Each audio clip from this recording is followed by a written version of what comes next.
SR food ப்ராடக்ட்ஸுன்ற வழியாக உங்கள் வீடு தேடி இனிமேலிருந்து வரப்போகுது. ஏப்ரல் 14th காலை 10 மணிக்கு கீழே ஸ்க்ரீனில் டிஸ்பிளே ஆகுதுல அந்த நம்பர்களோட ஹாய்ன்ற மெசேஜுக்காக இப்போ காத்துட்ருக்கேன்.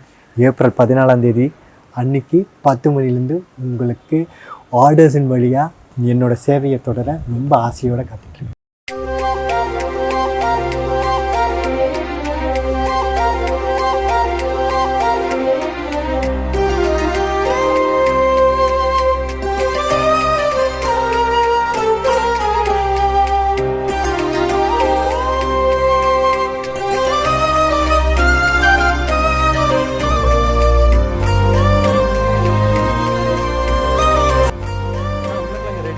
ரெடியா? தோல்லாம் உரிச்சிட்டியா? அது அப்படியே தனியாக அப்படி வை. சூப்பர். இந்த இயற்கையை பார்த்தா ஃபேண்டாஸ்டிக்காக இருக்குல்ல. நல்ல கிளைமேட்டு, நல்ல ஹாட்டாக சுட சுட ஒரு கிறிஸ்பியாக ரொம்ப ஸ்பைஸியாக ஒரு ஸ்நாக்ஸ் பண்ண போகிறோம். அதுக்கு என்ன பண்ண போகிறேன், நல்லெண்ணெய் இருக்குல்ல, அது ஒரு 2 டேபிள் ஸ்பூன் ஊற்றிக்கோ.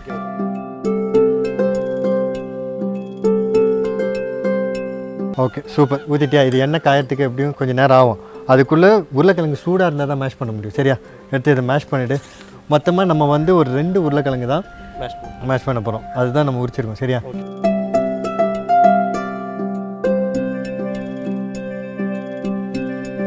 ஓகேடா, இது மசிச்சது போதும். பர் எண்ணெய் காஞ்சிருச்சு. இப்போ நம்ம வெட்டி வச்சிருந்தேன்ல நான் இது இருக்குல்ல கார்லிக்கு, அதை எடுத்து போட்டுக்கோ. நான் ஒரு 4 கார்லிக்குண்ணே நான் பொடியாக நறுக்கி வச்சுருக்கேன். அதை எடுத்துக்கோ, அதை எடுத்து போடு.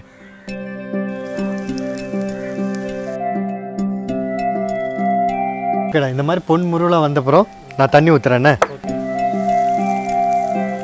ஓகே, நான் ஒரு 1/2 டம்ளர் தண்ணி ஊற்றிருக்கேன். தண்ணி எக்ஸாக்டாக மெஷர்மெண்ட் எதாக இருந்தாலும் இதுக்கு நான் 1/2 டம்ளர் ரைஸ் ஃப்ளார் போடலான்னு இருக்கேன், அரிசி மாவு. ஆனால் அது 1/2 டம்ளர்னு எக்ஸாக்டாக அந்த அரிசி மாவு அளவை சொல்லிட முடியாதுண்ணே.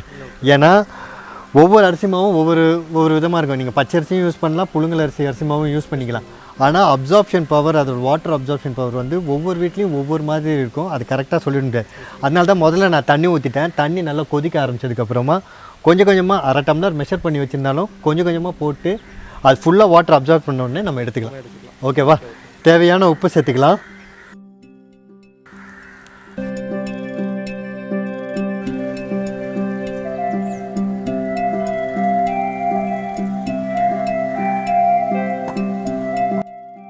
எல்லாம் ஓகே. என்ன மாதிரி ஒரு பிகினர்ஸ்க்கு கொஞ்சம் ஈஸியாக அந்த அளவு சொல்கிற மாதிரி நீங்கள் சொல்லுங்கள். இந்த அரிசி அளவா? அந்த அரிசி ஓகே, ரொம்ப டென்ஷனே தேவையில்லை. 1/2 டம்ளர் இல்லை 3/4 டம்ளர்.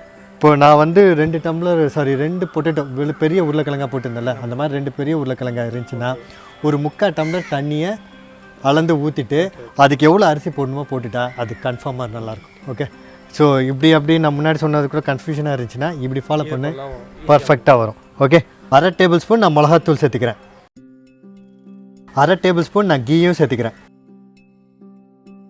இந்த உருளைக்கிழங்கு ஸ்பைஸியாக காரமாக டேஸ்ட்டாக நம்ம பண்ணுறோம். பட் இதுக்கு ஒரு நேம் என்ன வைக்கலாம்? நேம் என்ன வைக்கலாமா? இது நீ ரெடிமேட் பேக்கெட்டில் நீட்டாக ஒன்று வரும்ல, அது பேர் என்னது? அந்த குர்குரே.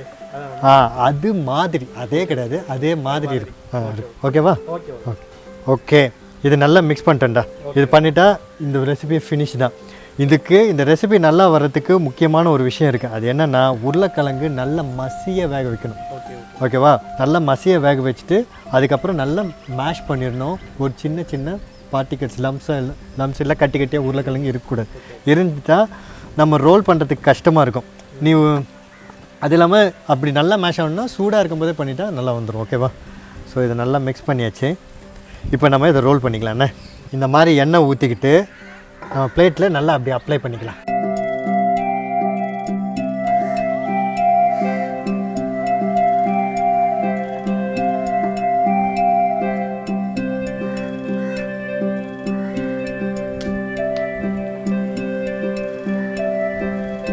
குர்குரே ஆயிடுச்சா? ஓகேண்ணா. குர்குரே ஆயிடுச்சாடா? செம. அதே மாதிரி அதே இல்லைண்ணா? அதே மாதிரி.